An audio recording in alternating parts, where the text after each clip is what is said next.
Hey guys, welcome to Outline Edge. So this morning I opened up the box and I got it from Yes Welders, and Yes Welder is one of our sponsors now, and they've been sending us some really nice stuff lately. And Heidi's trying to get the regulator and TIG torch and that stuff, so we'll try this welder out. But what I'll do is I'll flip the camera around and I'll show you one of the gifts that they, or not gifts, but one of the items that they sponsored us. And that's the MIG 205DS, and it's a MIG, TIG, and arc welder. Really cool. And this will be something that we'll be putting to work in the shop. We'll be checking it out and seeing how it works and everything. It's got a lot of good reviews and whatever. And as we're building Rogue and working on other projects, you know, we'll set it up so that you guys can check it out and see how it works. So if you guys are interested in buying one or whatever. And I'll try to get Heidi to put the links below, but like I said, I try to explain to you guys, right now things are just crazy. It's absolute chaos in the shop. So she's busy, I'm busy. Nobody's got time to do any tags or anything down below. Hopefully she'll start doing that again when things slow down, maybe after this weekend coming up. A lot of crazy stuff going on. But I will flip the camera around and show you some of the welder. So right now we're waiting on the gas regulator and the TIG torch and the arc welder leads and all that. And this is from Yes Welder. And like I said, this is one of our sponsors. They've been sending us some really nice stuff lately, and I really appreciate it. And we'll make sure and put them through the test. And you guys know I do honest reviews. And so far, everything I've looked at looks really nice. It's high quality. I really like how they have this too, this setup. I mean, this is like on your nicer welders. You got your digital setup and all your settings.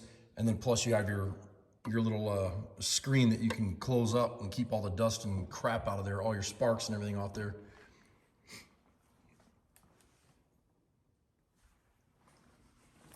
And this is a 110-220 setup. Flip this around so you can see the model number and all that. And it weighs nothing. I mean, you can pick it up and move it around the shop. It's really nice. It's a MIG 205DS, 110-220. Yes Welder.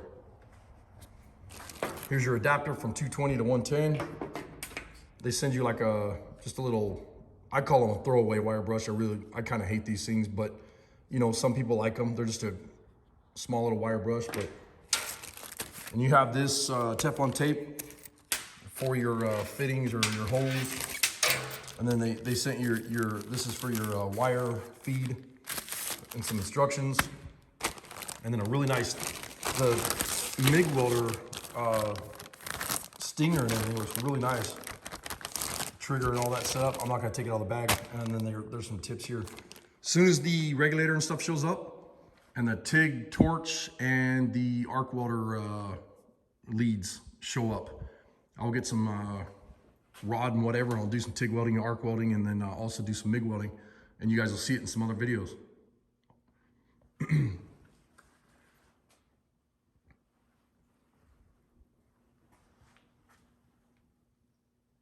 If you guys have any questions on that though, let me know. I'll try to, you know, answer any questions or whatever.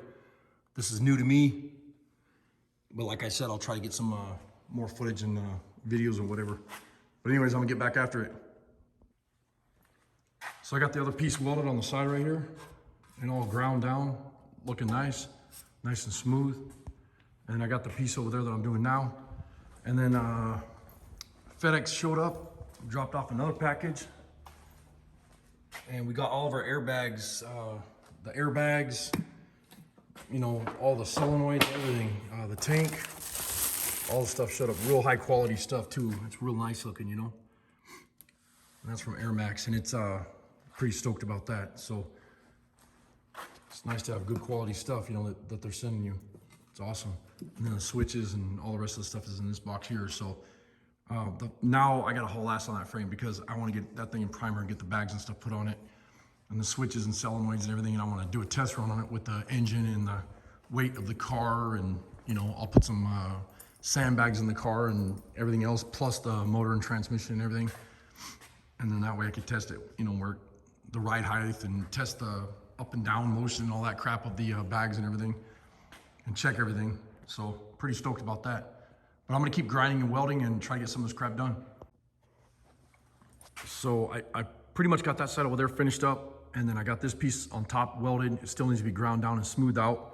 I got this piece blasted out with I cut it out with the plasma cutter, and then just trying to get this shape right here, right now, so I can get this thing welded on. I'll get it trimmed and welded.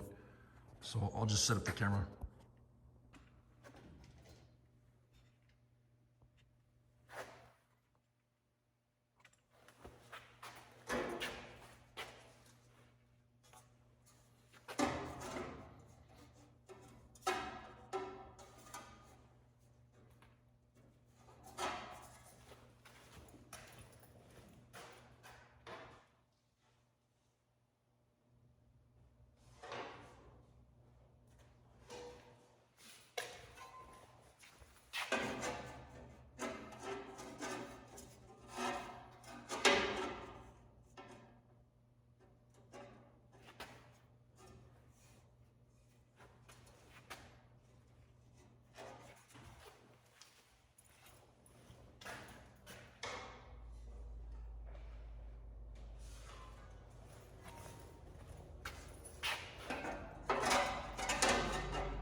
So I got the shape kind of close right now.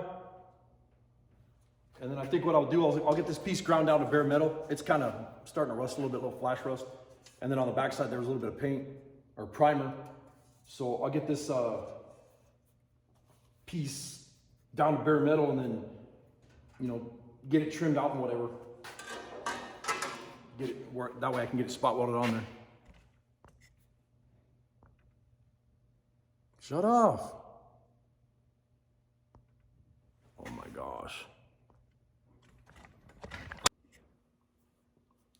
So right now I'm just cutting out the pieces with the plasma cutter, and I'm gonna get those cut, and then I'll grind them down and clean them. I gotta trim the bottom too. I'll put the top on first, or the bottom on first, and start welding it, getting it tacked, and pull it up against the frame, and then probably cut it right on the frame. So because there'll be a gap where I can get to it with the plasma cutter or the grinder or whatever. I'll probably do it with the plasma cutter though, because you know, with the cutting wheels with the grinder, you don't want to be flexing those because they'll just explode in your face. So I'll get this cut out and then probably tack it on there and cut it with the plasma cutter, and I think that's about it for that side of the frame right there. After I get it welded on, then I have a bunch of little holes that need to be plugged up, and then all the stuff on the bottom is going to stay open because I want somewhere where I can get primer inside the frame and spray it, you know, and sandblast it. And I have like 3 plugs on the back that I can see that I have to plug, or holes that I got to plug, and just a bunch of small ones. So it's coming along pretty good. And then I want to, like I said, I want to try to get this thing primer as soon as I can, because as soon as it's in primer, I can start putting all the airbags and stuff on it and try everything. So that's kind of where I'm at today. Been out here all day welding and grinding and cutting and just kind of kicking my ass, but it's getting there.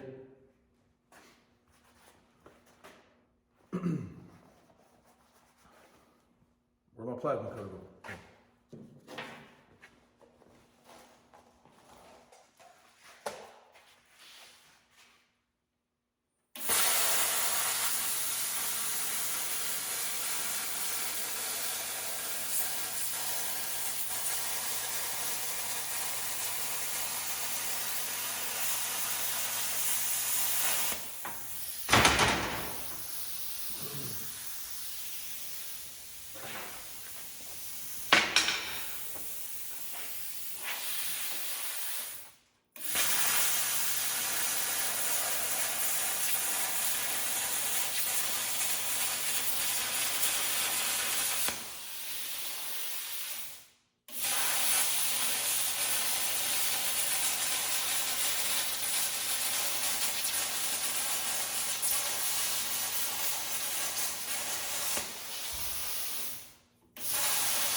Everybody has their different ways of doing stuff. I mean, so I'm sure somebody will bitch about this or give me a thumbs down on this, but I really don't care.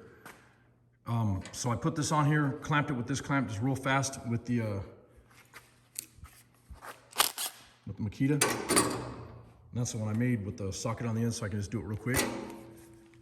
That way you don't have to sit there with your hand and turn it and turn it and turn it and try to hold that piece at the same time. I got it clamped up there. I'm gonna put some spot welds on there, but at the same time, I knocked it down with a hammer till it had a little lip right here. So when I go and weld this, this lip will fill in and it'll be nice and smooth right here. And then when I get it ground off, that weld will stay in there because it's not completely ground off.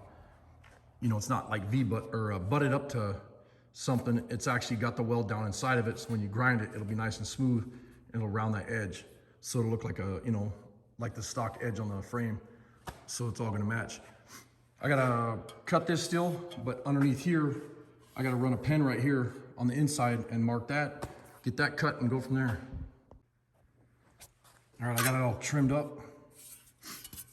And then I put some reference marks on here too. Earlier I put those on there. That way I know where to put the metal up to. There you go. And I'll squish this thing on there with some clamps and get it welded on. So the hardest part was patching this right here. And then, so I got the other one done now. Got a little bit of grinding and stuff to do. And then I'll fill this in with weld right here. It's still hot, I don't want to touch it. But I'll fill this in with weld and then clean up this stuff right here. Grind it one more time. And then, you know, with a flapper wheel, so it smooths it out. It'll be nice and smooth. And then I'll kind of hit these welds too. You know, smooth this stuff out a little bit and then look a lot better. But I'll go ahead and start getting these pieces cut because I want to fill this hole and this hole. On the side, the holes on the side, I don't think you can see them, but I'll check. But I think that's about it. So I'm kind of excited to get all this stuff done. I'm gonna get all this stuff ground down too. I forgot to grind this a little while ago. I'll get these all ground down, and I'm not sure. I'll have to check to see if these two holes here show. I don't think they do. But anyways, thanks for watching.